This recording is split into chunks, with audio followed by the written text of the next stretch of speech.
Nifty ने आज gap up opening दी और रेड में कैंडल क्लोज हुई।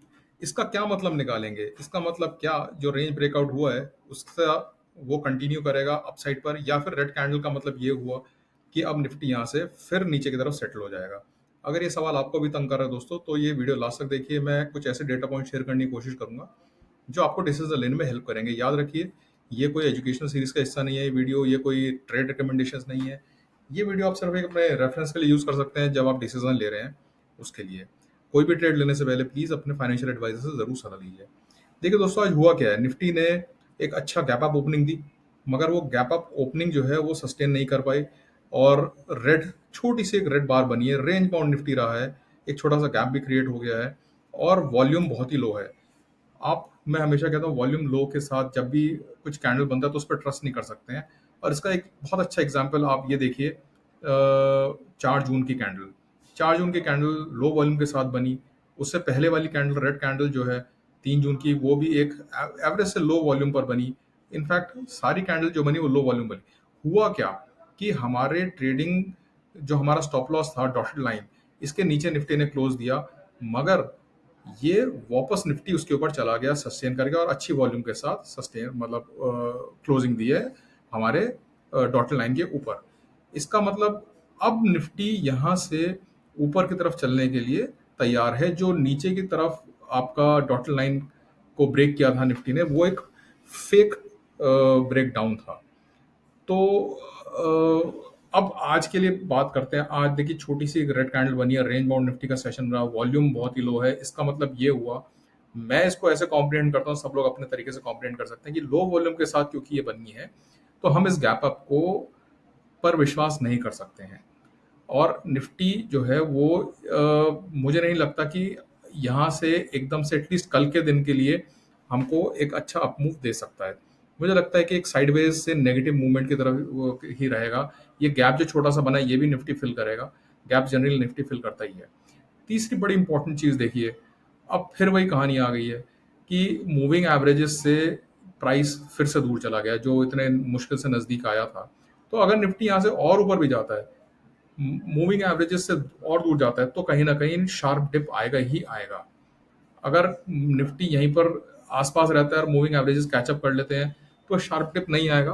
बट ये कहीं ना कहीं टाइम और प्राइस वाइज करेक्शन का जो हमारा एक हम पहले भी डिस्कस कर रहे थे, वो दोबारा से सिनेरियो शुरू हो गया है।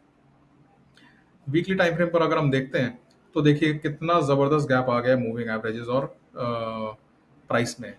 तो ये दोस्तों बात रही। अच्छा, अब कल के लिए हम क्या एक्सपेक्ट कर सकते हैं? मेरा ये मानना है कि निफ्टी में डाउनसाइड लिमिटेड है। मुझे नहीं लगता कि निफ्टी नीचे गिरेगा। निफ्टी ऊपर भी नहीं चलेगा एटलीस्ट कल के लिए। और एक रेंज बाउंड सेशन रह सकता है।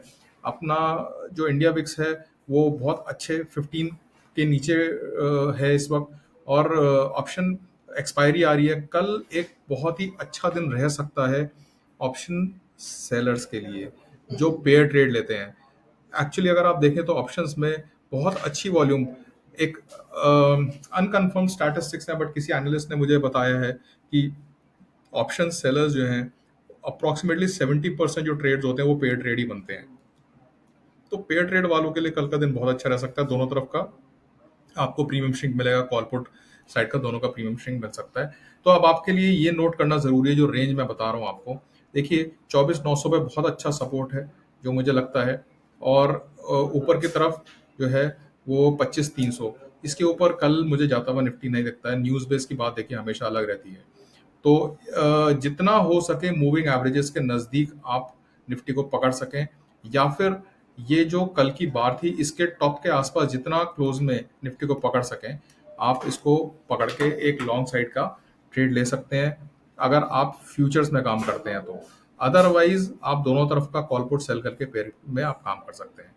तो ये तो रही दोस्तों बात बहुत ही सिंपलिस्टिक तरीके से जो मैंने बताई है।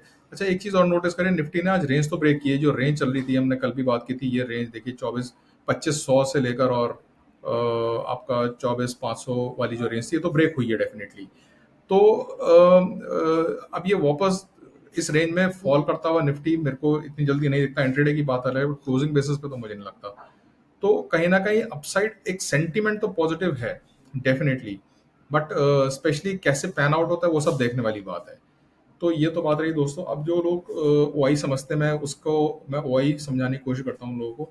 देखिए आज अगर हम 12 तारीख की एक्सपायरी की बात करें तो इस वक्त कॉल राइटर्स का थोड़ा दबदबा है, 12.25 करोड़ के आसपास कॉल रिटर्न है, और करीब करीब 9.25 या 10 करोड़ ही मान लीजिए आप हमारे पुट्स रिटर्न है। अगर आज हम देखें, चेंज देखते हैं अगर हम, तो लगभग लगभग बराबर सही करीब 2.2 करोड़ कॉल्स ऐड हुई हैं, 2.3 करोड़ पुट्स ऐड हुई हैं, और कुछ कॉल्स निकली भी हैं। आप देखेंगे यहाँ पर जिस तरीके से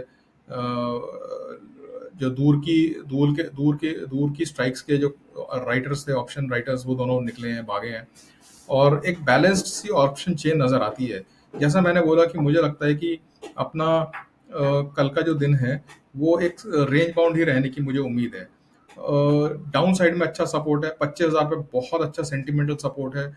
उसके नीचे 24,900 अगर चार्ट पे देखें, चार्टिकली बहुत अच्छा सपोर्ट है अपना।